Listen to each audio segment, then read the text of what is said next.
Hello there, kia ora.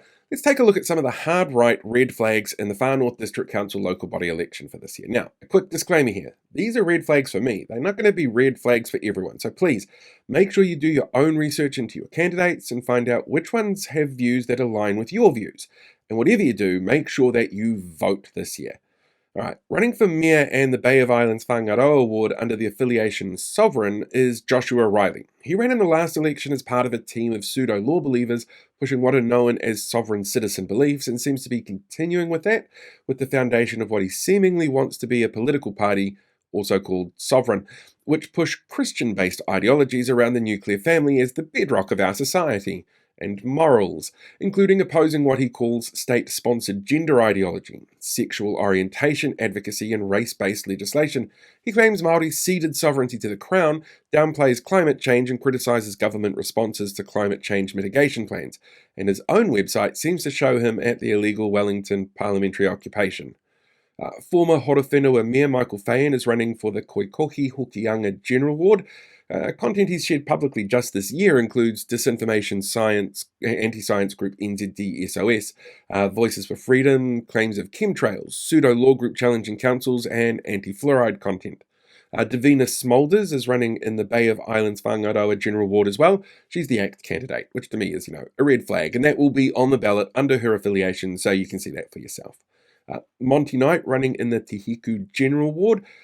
He's shared content from Hobson's "We're not racist, but here's a bunch of anti-Māori stuff" pledge, and content from controversial New Plymouth councillor and illegal Wellington occupation attendee Murray Chong, who once claimed being a conservative middle-aged man was on par with the way that Mandela and Lincoln were treated.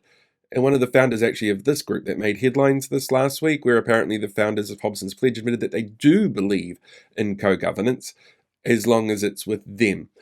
Knight has also been spotted sharing online scams, which should make people ask if he's actually really suited for handling complex information from a variety of sources that he'd need to do in this role. John Joseph Matthews is also running in that Te Hiku General Ward. He's shared content from pseudo-law conspiracy-pushing group challenging councils into community pages, like it's a legitimate source of information, and shared conspiracy-pushing Hamilton City Councillor Andrew Bidder's 18-page manifesto on how to take over councils. He also started a petition to let doctors bring in and prescribe anti-parasite horse paste for a virus. "Stop being mean to Liz Gunn, she's grifting as hard as she can," letter that he sent to every New Zealand paper. He's shared content supporting homophobe Israel Folau, supporting the work of Bob McCroskey and Family First. He has some depressing cartoons that I suspect he finds funny, and Australian content from a hard-right politician who denied the Holocaust happened and called for any public figures who supported the Australian COVID response to be hanged. Rachel Bork in the Te Hiku General as well pushed conspiracy community fan favourite film Sound of Freedom. She was on that Voices for Freedom mailing list that got leaked last election and answered yes to all the Voices for Freedom questions in their Voices for Freedom. We're totally not showcasing our candidates, but isn't it weird how many of our candidates said yes to all the things we see as issues? Survey that they ran last time. Now, quick side note here. Local Voices for Freedom chapters disguised as resident and ratepayer groups are this year sending out their own localised surveys with highly leading questions. So, if you're a candidate, then keep an eye out for it and use your best judgment on if you want to legitimise them by answering it or attending their meetings that they're setting up so that their members can come in and harass elected officials over things Reality Check Radio told them to be angry about. Voting is done this year by postal ballot, with voting forms sent out in early September. Far North District Council uses STV, so you need to rank your candidates, giving the top rank 1 down to however many you want to rank, and the future for Māori wards is also on the ballot here, so make sure you have your say.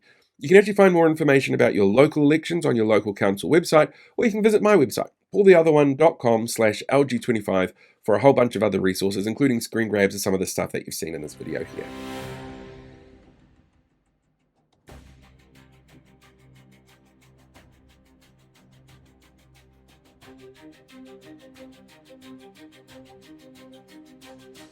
Hey, thanks for checking out today's video. Make sure you like, share, subscribe so you get more updates as we go along. We deal with these guys for the rest of the year.